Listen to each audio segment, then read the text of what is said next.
આંગણવાડીઓમાં 3 દિવસ સળંગ તાળાબંધી રાખી કાર્યકર અને તેડાગર બહેનો સાથે વધારાના કામનો બોજ તેમજ પગાર વધારાની માંગને લઈ આજે બીજો દિવસ રેલી યોજાઈ। દાહોદ જિલ્લાની લીમખેડા તાલુકામાં 500થી વધુ આંગણવાડી કાર્યકર બહેનોએ પગાર વધારા સહિતની માંગણીઓ ન સ્વીકારતા વિરોધ શરૂ કર્યો છે। લાંબા સમયથી માંગણીઓ પેન્ડિંગ હોવાથી આંગણવાડી વર્કરોએ ઓનલાઈન કામગીરી સંપૂર્ણ બંધ કરી દીધી છે અને હાલમાં માત્ર ઓફલાઈન કામગીરી કરવામાં આવી રહી છે। આંગણવાડી બહેનોનું કહેવું છે કે હાઈકોર્ટના આદેશને 1 વર્ષથી વધુ સમય થઈ ગયો હોવા છતાં હજુ સુધી પગાર વધારો કરવામાં આવ્યો નથી।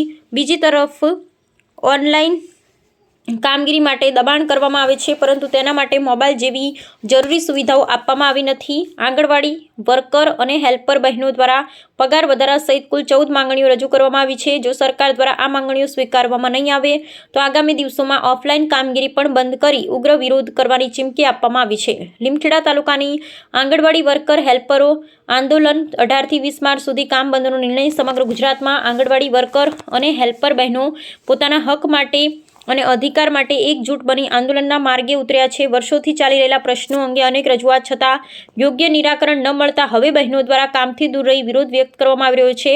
આ સંદર્ભે લીમખેડા તાલુકાની આંગણવાડી કાર્યકર અને તેડાગર બહેનો મોનીબાબા મંદિરે ભેગા થઈ આંદોલનનો માર્ગ અપનાવ્યો હતો। આ બહેનો દ્વારા 18 માર્ચથી 20 માર્ચ સુધી તમામ કામગીરીથી દૂર રહેવાનો નિર્ણય જાહેર કરવામાં આવ્યો છે। બહેનોના આક્ષેપ મુજબ તેઓને વર્ષોથી ન્યૂનતમ માનદ વેતન મળતું હોવા છતાં બાળકોના પોષણ માટે પોતાના ખિસ્સામાંથી ખર્ચ કરવો પડે છે। વર્ષ 2019ના જૂના દરે જે પોષણ આહાર પૂરો પાડવામાં આવી રહ્યો છે માત્ર ₹19માં સુવાવડી માતાઓને જમાડવાની જવાબદારી આપવામાં આવી છે। 2022માં નવા મોબાઈલ ફોન આપવાના વચનો છતાં આજ દિન સુધી વ્યક્તિગત મોબાઈલથી કામ કરવું પડે છે। સરકાર દ્વારા વારંવાર અવગણના થતાં બહેનોમાં ભારે રોષ ફેલાયો છે। લાંબા સમયથી બાકી રહેલા માંગણીઓ અંગે કોઈ પગલાં લેવામાં આવ્યા નથી। આંદોલનને કારણે 18થી 20 માર્ચ દરમિયાન પોષણ આહાર વિતરણ, નાસ્તો અને દૂધ પુરવઠો બંધ રહેશે તેવી માહિતી આપવામાં આવી છે। આંગણવાડી વર્કર હેલ્પર બહેનો દ્વારા તંત્રને ચેતવણી આપવામાં આવી છે કે તેમની ન્યાયસંગત માંગણીઓ પર તાત્કાલિક નિર્ણય લેવામાં આવે, કોઈપણ પ્રકારનું દબાણ કે ધમકી સ્વીકારવામાં નહીં આવે। તેમજ લોકમુખ્ય ચર્ચા મુજબ દાહોદ જિલ્લામાં કેટલાક અધિકારીઓ દ્વારા આંદોલનમાં જોડાઈ ન રહેવા દબાણ અને ધમકીઓ આપવામાં આવી રહી હોવાના આક્ષેપો પણ સામે આવ્યા છે જેના કારણે બહેનોમાં અસંતોષ વધુ ઊંચાઈએ પહોંચ્યો છે। આંદોલન દરમિયાન બહેનો દ્વારા નારાબાજી કરતા સમગ્ર વિસ્તાર ગુંજી ઉઠ્યો। Suresh PS Makwana, Gujarat bureau chief.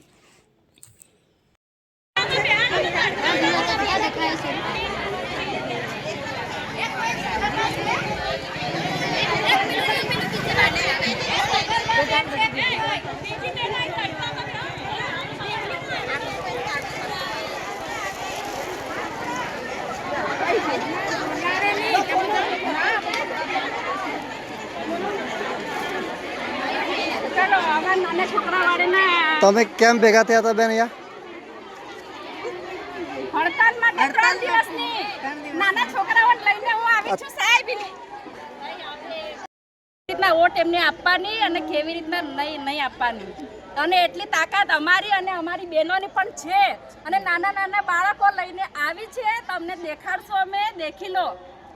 જે પોતે કુપોષિત બાળકોને તંદુરસ્ત કરવામાં માતાઓ અને બાળકો બંને બળી ગયા, કુપોષિત બની ગયા અને મરવા તૈયાર છે। તમારે અંતે શું માંગ છે? અંતે અમારી એટલી જ માંગણી છે કે જે કોર્ટમાં કીધું 24,800 નો પગાર, એટલું અમારી માંગણી છે। એટલું પણ સરકાર કને પૈસા ના હોય તો પણ ફૂલ નહીં તો ફૂલની પાકડી થોડું ઘણું અમને કરી આપે। તમને એમની મહેનત કરવા તૈયાર છે અને નોકરી પણ અમે કરીશું। મારું નામ આહિર રેખાબેન ઈશ્વરભાઈ છે। હું આંગણવાડી કાર્યકર છું।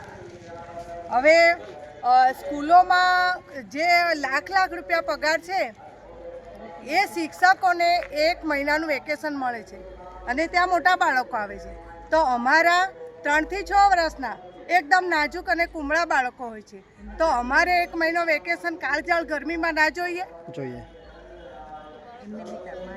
તો એમને પણ તાપ લાગે છે, ગરમી લાગે છે તો અમારે કઈ આંગણવાડીમાં એસીઓ છે તો અમે બાળકોને સાચવી શકીએ? એટલે અમને ઉનાળુ વેકેશન 1 મહિનાનું આપે એવી સરકારને અપીલ છે। બરાબર।